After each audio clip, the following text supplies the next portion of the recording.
قومی اسمبلی میں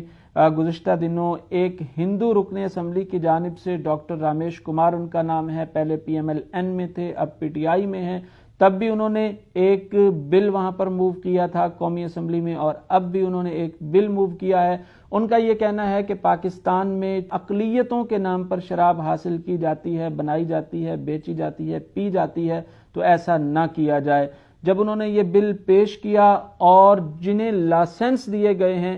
شراب کے، انہیں منسوخ کرنے کی بات کی گئی، تو ایک ہندو نے وہاں پر بل پیش کیا اور تمام مسلمانوں نے مل کر اسے منظور نہیں ہونے دیا۔ یہ یہاں پہ in the constitution of Islamic republic of Pakistan in article 37 in paragraph H the word and comma in the case of non Muslim religious shall be omitted. یہ میں نے سر اس وجہ سے لکھا ہے کہ یہ ہمارے ساتھ ایک ڈسکرمنیشن ہے۔ شراب کسی کے کال فیل سے مجھے مطلب نہیں ہے کہ کون پیتا ہے کون نہیں پیتا ہے، کون کاروبار کرتا ہے، مگر اگر ریلیجن کے نام کے اوپر کاپیاں تقسیم کی جائیں بل کی، ریلیجن کے نام کے اوپر اگر شراب کا کام ہوتا ہے، دے رہے ہیں آپ تک آ رہی ہیں کاپیاں جی، ریلیجن کے نام کے اوپر شراب کا کام ہوتا ہے، تو میں سمجھتا ہوں ہمارے ساتھ یہ ڈسکرمنیشن ہے۔ اس وجہ سے یہ ریلیجن، کیونکہ ہمارے گرو گرنتھ صاحب میں، ہمارے شریمد بھگوت گیتا کے اندر شراب بالکل منع ہے، کہیں پہ بھی شراب کی، جیسے کیونکہ سارے آسمانی کتاب جو ہے وہ انسانیت سکھاتے ہیں، صحیح راہ سکھاتے ہیں، چاہے پاک قرآن شریف ہو، چاہے بھگوت گیتا ہو، چاہے گرو گرنتھ صاحب ہو۔ جب تینوں مذہبی کتابوں میں اگر اس کی بائبل میں بھی اس کی منع ہے، تو کیوں ریلیجیس کے نام پہ یہ دیا جاتا ہے کہ ہمارے تہواروں کے اوپر استعمال کیا جائے، جبکہ ہمارے تہواروں کے اوپر بھی اس کی شراب کی ممنوعیت ہے کہ وہ شراب نہیں چلنا چاہیے۔ میرے خیال میں اکثریت کا جواب نہیں میں ہے، لہذا بل پیش کرنے کی اجازت نہیں دی جاتی۔ بھائی آپ سب مسلمان ہیں، مسلمانوں کو ریپریزنٹ کرتے ہیں، وہاں پر اسلامی آئین کی بات کرنی چاہیے، سب مل کر آپ کہتے ہیں جی درست بات ہے، یہ تو ہم پیش کرتے ہیں، یہ ہندو، کیا ہم مسلمان ہیں اور ہم اس کو اس طرح سے آن کرتے ہیں اور اس پر بات کرتے ہیں؟ لیکن عجیب بات وہاں پر ہوئی اور ٹاک شوز میں بیٹھ کر اس کا دفاع کیا گیا کہ اچھا ہوا نہیں منظور ہوئی، جس نے پینی ہے اس نے پینی ہے۔ ایسے ہی پاکستان میں ہمارا رواج بھی بن گیا ہے، سستی شہرت کے لیے اس طرح کی باتیں جو ہیں وہ کرتے رہتے ہیں۔ رمیش کمار صاحب نے سستی شہرت کے لیے اور کیا اس میں، اور کیا ہے اس میں رکھا ہوا، اور اس میں کیا ہے، کتنا جو ہے اپنا جو یہاں پہ قانون کے اوپر یا کرنے سے کیا ہو جائے گا، جس نے پینی ہے وہ پیتا رہے گا، جس نے نہیں پینی اس نے پھر بھی نہیں پینی۔ آپ نے ملاحظہ فرمایا کہ فواد چودھری جو کہ حکومت کے ترجمان ہیں، وفاقی وزیر ہیں، اسٹیٹ منسٹر ہیں، وہ یہ کہہ رہے ہیں کہ سستی شہرت کے حصول کے لیے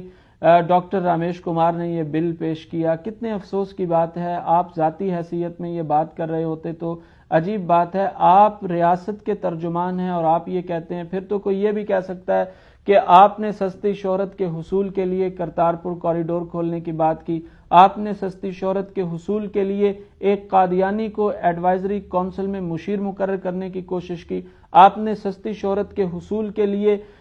توہین رسالت کی نامزد ملزمہ کو چھوڑا، آپ نے سستی شہرت کے حصول کے لیے ریاست مدینہ کا نعرہ لانچ کیا، آپ نے سستی شہرت کے حصول کے لیے برطانیہ کا دورہ کیا، قادیانیوں سے ملاقات کی، ان کے تحفظات دور کرنے کی بات کی، آپ نے سستی شہرت کے حصول کے لیے پارٹیاں بدلی، وفاداریاں بدلی۔ بہت افسوس ہوا مجھے اس بیان پر کہ جب اسلامی احکامات کی بات آتی ہے، اسلامی شاعر کی بات آتی ہے، جس چیز کو اللہ نے حرام قرار دیا، رسالت مآب صلی اللہ علیہ وسلم نے حرام قرار دیا، اسلام اس کو تسلیم نہیں کرتا۔ 40 روز اس شخص کی اسلام یہ کہتا ہے نماز قبول نہیں ہوتی جو شراب پیتا ہے، اور اسلامی احکامات یہ ہیں کہ شراب پینے والا، بنانے والا، بیچنے والا، اٹھانے والا، جس کے لیے اٹھائی جا رہی ہے، سب پر اللہ تعالیٰ کی لعنت ہے۔ تو ایسی بات پر آپ کہہ رہے ہیں کہ انہوں نے سستی شہرت حاصل کرنے کے لیے، آپ حاصل کر لیتے بھائی سستی شہرت، آپ وہاں پر بات کر لیتے۔ اعزاز کی بات ہے یہ کہ آپ ایسی بات کر رہے ہیں کہ جس کا تعلق اسلام سے ہے، اسلام کی ترجمانی کرنا، اسلام کی بات کرنا، اسلام کی بات پھیلانا اعزاز کی بات ہے، اس میں سستی شہرت کہاں سے آ گئی؟ اور پھر آپ نے کہا جس نے پینی ہے اس نے پینی ہے، اسے کوئی نہیں روک سکتا۔ یہ اسٹیٹ منسٹر بات کر رہا ہے، حکومت کا ترجمان بات کر رہا ہے، یہاں پر پھر تو یہ کہا جا سکتا ہے جس نے ٹیکس چوری کرنا ہے اس نے کرنا ہے، آپ کیوں اس پر قانون کی ہتکڑیاں پھر لا کر لگاتے ہیں؟ جس نے یہاں پر بدکاری کرنی ہے اس نے کرنی ہے، آپ کا قانون پھر اسے کیوں روکتا ہے؟ جس نے سڑکوں کو گندا خراب کرنا ہے اور قومی املاک کو نقصان پہنچانا ہے پھر اس نے تو پہنچانا ہے، آپ اس کو کیوں پکڑتے ہیں، کیوں جیلوں میں ڈالتے ہیں؟ جس نے سرعام آ کر حکومتی رٹ کو چیلنج کرنا ہے اس نے کرنا ہے، پھر آپ اس کو کیوں پکڑ رہے ہیں؟ آپ کی عزت، آپ کی آبرو، حکومت کی عزت، جرنیل کی عزت، سیاستدان کی عزت تو عزت ہے. اسلامی احکامات کے حوالے سے جب بات آتی ہے آپ اتنے پوپلے سے بن کے، بھولے سے بن کے بات کر کے آگے گزر جاتے ہیں. یہ بھولپن، یہ بہت افسوسناک ہے. عمران خان صاحب کو، پاکستان کے وزیر اعظم کو اس بات کا نوٹس لینا چاہیے اور دیکھنا چاہیے کہ کون کیا بات کر رہا ہے اور کس انداز سے بات کر رہا ہے.